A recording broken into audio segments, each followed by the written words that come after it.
然后我们今天最后一位分享的嘉宾，来自 LatenCat 团队。然后今天早上那个阿文老师有提到的天才朋友，就是 LatenCat 的这个你好和石晨两位小伙伴。然后他们之前还有一个作品，应该大家很多人用过 QR Code ControlNet，然后也是在他们还没有毕业的时候就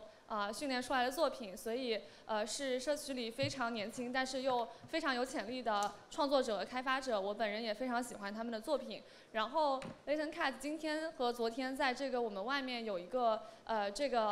艺术二维码的展位，然后里面有打印出来非常多有意思的二维码图片。大家如果感兴趣或者想要用他们的这个内容去做二维码的话，也欢迎到那边体验。然后我今天就把时间交给石晨，欢迎。谢谢。我是石晨，然后目前的话也是刚刚恢复自由，和你好，我们在做 LatenCat 重新捡起来一些之前社区的东西。然后今天主要想简单 demo 一下或者分享一下我自己的一种开发哲学，或者说我们作为人类如何使用 Comfy UI， 用它来干什么。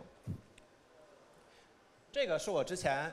一个设想，就是我会希望我们出一个这样的Comfy UI 节点的教学。因为我自己就是在 Comfy UI 最开始 GitHub 发布的时候，我就拿它去尝试搭建一些 LLM 的工作流或者一些 GPT 的调用。然后到现在我就发现，可能有很多其他的人或者是高估了 Comfy UI 我们自己再去自定义开发一些节点或者模块功能的难度。然后当时我设计了这样的一套教学方案，但是因为那个其他的工作太忙就搁掉了。但是到今天或者说最近，我发现实际上这些都是不需要的。我们只需要什么？我们只需要这个东西。其实我们不应该需要一个给人类去看的这个开发教程，我们只需要给一个给 Cursor 或者我们任意的一种开发 AI 去看的开发教程就好了。它其中其实就包括什么呢？包括我们的一些节点的规范，或者说 Comfy 项目的一些架构，就是可以让 Cursor AI 去理解我们应该如何定义一个节点。然后右边这张图片是我昨天就刚好开会时候开发的一个 Photo Doodle。在 Comfy 原生实现的一个例子，可以看到，其实它的实现很简单。在过去，我们一个 diffusers 的一个东西，它只能充当玩具或者是学术的验证，是不可能进到生产环节或者我们的线上部署的，因为它有巨大的这个美学不稳定性，甚至显存这种爆炸的差异。但是我们在 Cursor 其实只需要比较这个 pipeline 去使用。那么，为什么我们一定要把这些东西都迁到 Comfy 里去使用？我觉得其实道理就很简单。首先是我们有大量积累的工作流，那我们可能开发其实是工作流中的某一个更新的模块。再一个呢，我们可以和其他社区已经很广泛应用的优化合在一起。最显著两个例子其实就是加速模块和小显存的兼容。如果大家有在 diffusers 去使用过，应该会被反复的折磨，被什么折磨？被几乎不存在的显存管理和缓慢的推理速度去折磨。但是我们在 Flux 这样的模型上使用 Comfy， 你其实可以调很多现成的 Tcache 或者是一些自带的内存管理，来让我们在4090甚至更低的显存上也可以去跑起来。其次是最重要，也是我在和海内外其他的团队过程中发现的一点，大家会偏向产品和消费者的团队会说一句很常见的问题，说为什么他们的图片那么的丑，然后为什么艺术家的图片那么的好看？其实里面很大的关键点不是在于参数，而是在于你使用的后端是 Comfy 或者我们所谓的之前的那个 Web UI 还是 diffusers， 因为这些在处理提示词的策略上是有天差地别的一个策略，而 Comfy 其实经历过不管是艺术家还是我们每一个人的使用，从体感上或多或少会有官方或者第三方的节点来够去完成让提示词其实更符合我们输入中的表现。然后再最后一个就是分享。我们做的任何一个东西，所谓的工作流或者节点，都可以通过这样的形式去分享。然后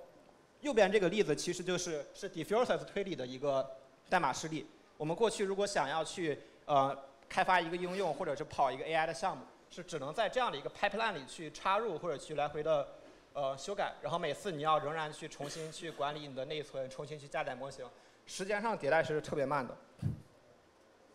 然后，那么我们为什么需要 Comfy？ 还有一个原因是我们生成出来的图片最终要产生价值。现在有两种方式，一种是我们在生成资产，那其实生成资产你只要质量好就够了。还有一种，我们要给到用户，给到用户最 care 的是什么？最 care 的往往是生成速度。毕竟你一张图片是1秒钟生成、10秒钟生成还是100秒生成，往往决定这个产品它的付费，甚至说能不能成为一个合格的应用使用场景。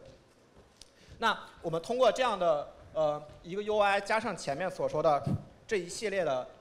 现有的社区模块，我们可以通过一次功能上开发的兼容，然后让这样一张图片从原本的一个学术上的新论文、新应用，而立刻的变成一个可以投入到产品、可以投入到上线过程中的一个大概6、7秒出图的工作流。然后这个其实就很简单一个例子，这是一个非常好的一个国内的一个工作。然后，但是这个论文发了大概有2个多月，其实应用是比较少的，因为它本身是一个需要48G 以上才能够去跑的 diffusers 的一个东西。然后，国内也有别的人把它包装成了 Comfy UI 的调用，但是是用 diffuser wrapper 这样的一个包装形式，它其实仍然没有介入到我们 Comfy 原生的模块。那在借助像刚才这样的一个，就是由 Cursor 根据 Comfy 里本身去编写好的那些很清晰的模块去开发，那我们其实就可以很轻易的将这个模块用快速的接到原生里面。就这里面其实代码修改我基本不会超过手动的10行，剩下都是 Cursor 来完成的。而它所依赖的就是被清晰的封装好的各个 pipeline 中的各个模块。这个如果有看过 diffusers 后面一些 pipeline 源码，应该深有感触。然后再一个是，我们在使用 Comfy 的时候，其实它本质上是一种从想法到实现的一个迭代的记录。比如说这个是去年东京 CCS 的时候做的一个工作流，然后这个工作流当时依赖的技术是阿里发的那个 In Context Lambda。那它本质上其实说原理就是一个把上下文关联到图片里能够出一致性的这样连续几张图片的一个功能。当时我就尝试用这个技术去做类似于 Photo Doodle 这样的一个案例，就是让左边的图片和右边图片可以配对，生成一个类似于现在 GPT-4o 使用的图生图编辑的场景。但是在那个时间段，单纯靠 In Context Lambda 其实很难做到稳定性。那么，但是那个工作流，我们等到今天或者等到2个月前 Photo Doodle 这个模型被训练、被开源、被释放出来之后，我们所需要做的修改就是将这个节点和我们之前的想法，然后在这样的工作流中拼接组合起来，它直接就不会有任何的一个障碍。所以我认为我们在使用 Comfy UI， 或者说我们再去现在这个时间段有这样的工具、有这样的 AI， 我们在作为人类或者作为开发者的时候，一个很重要的哲学就是，我们一定要找到能够帮助我们积极立刻开始尝试，甚至说你能立刻拿到报错这样的一种渠道。然后基本上就是这些。然后大家如果有各种团队、个人，或者说有一些有意思的想法，都可以扫描这个屏幕上的二维码，然后添加到我个人的 WeChat， 我们可以多多交流。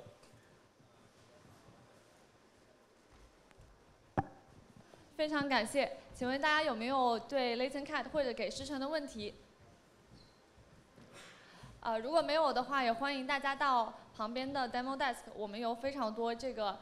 基于他们 QR Code 二维码的这个案例的展示，还有打印出来的二维码的样例，可以给大家参考。也非常谢谢石晨在这次活动还有过去很多的社区活动里的参与和。